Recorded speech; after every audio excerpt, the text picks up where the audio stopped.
Okay, so as you can see by the way I'm dressed, it is winter, but we got to get back to work on this Jeep. We've got a few things we got to take care of before we can get some primer on. So that's what we're going to work on today. As you can see on this front fender, we've still got this little damage area right here. It's got some chipping paint, as well as there's a little bit of a dent there. So that's what we're going to work on right now. We're going to clean this up, probably use a little bit of body filler just to smooth it out, and that should be pretty close to finishing up this fender before we start the paint prep. So.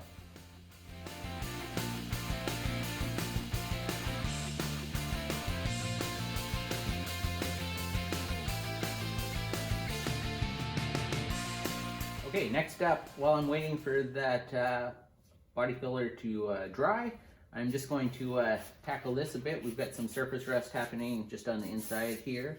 So I'm gonna take this down, smooth it out, put a little bit of rust treatment on it, and possibly a little body filler as well, depending on how pitted it is. So.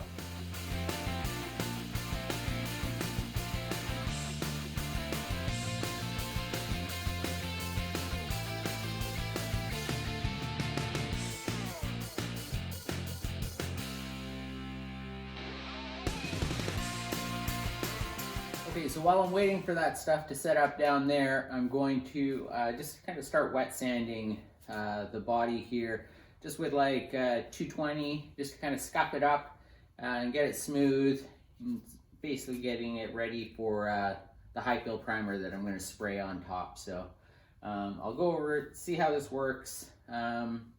You could probably go a little bit finer grit, but I just want to scuff it up good so that that high build primer has something to bite into. So.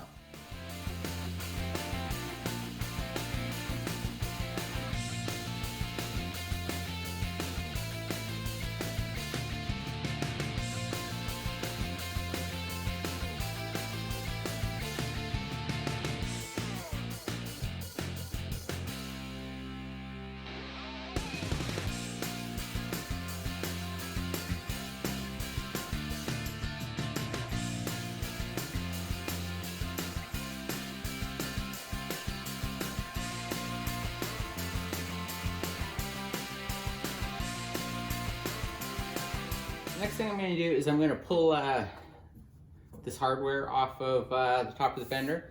This side, I'm over on the driver's side now. This one's got a few little dents along here, so I'm going to sand this down. Just put a skim of filler along here just to kind of smooth it out. But before I do that, I'm going to pull these off. So I believe there's just a couple little nuts under the bottom with the screws, and then this is actually, this thing here just pushes through. It is a just a little fender stop here, so I'll see if I can get this off without breaking it.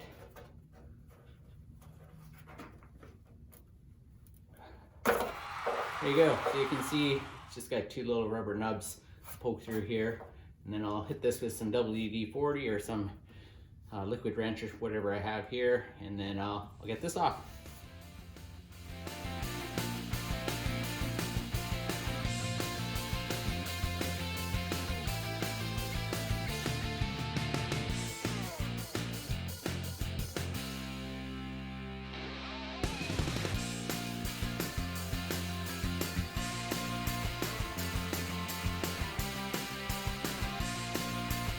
Still here on the driver's side fender.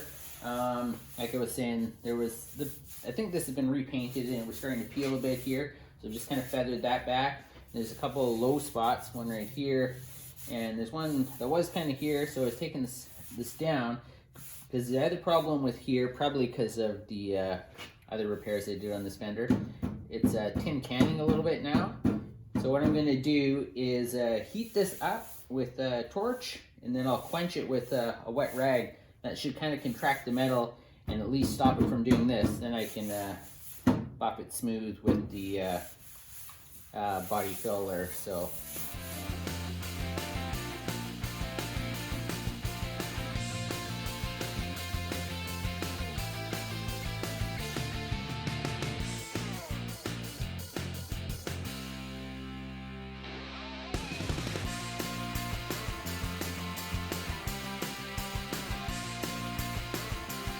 did take a little bit of hammer and dolly work as well, but now it's not tin canning anymore anyways. It's got a bit of give, but the other side is like that too.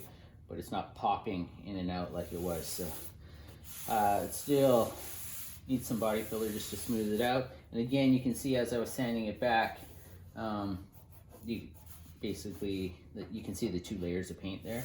So I'm just going to blend that a little more, give it a bit of a sand, get rid of any other parts that are starting to chip, and then we'll put kind of a coat of filler over here and sand it smooth.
Okay, so Kennedy showed up to help me with the sanding.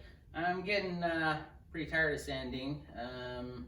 So what I'm going to do is I'm going to start kind of cleaning up a bit. She's going to continue sanding for a bit, and then we're going to move on to a little bit of a different project. So.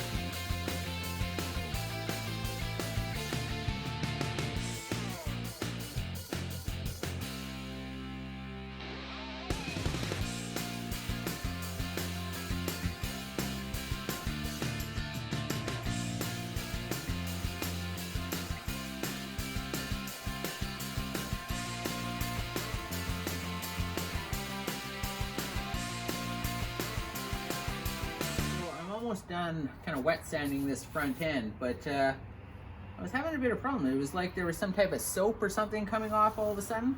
Couldn't figure out, it was getting really slippery, and as it turns out, it's ice. I guess it's a little too cold to be wet sanding outside here, so I have to move on to something else. Like I mentioned, I'm tired of sanding, so we've got a bit of a rattle when we start it up. Seems to be coming from the exhaust system somewhere. I think I've narrowed it down to either the catalytic converter or the muffler, but I'm not 100% sure which one. So we're just going to start it up so you can hear what the rattle sounds like, and then we're going to start troubleshooting that. So. You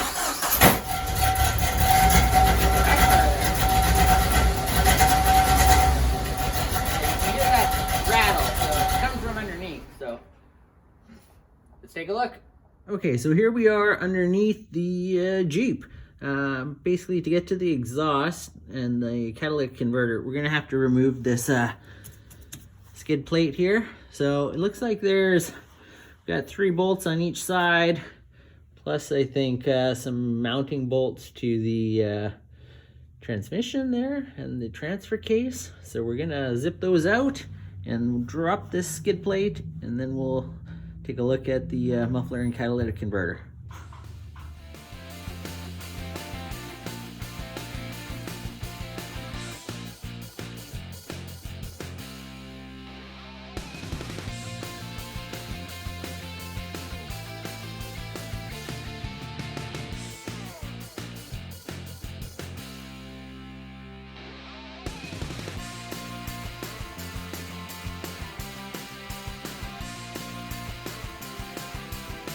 So as it turns out, that's not just a skid plate. That seems to be kind of the transmission support. So we decided to bolt that back up, and we'll basically have to tackle the exhaust issue by going around that, because I'm not sure if the transmission will still stay up there without that on, but it definitely started to drop as we started to lower that. So we just put it all back up, and we'll find another way to move on to the exhaust there. So something we learned today. Okay, so that's going to be the end of this episode.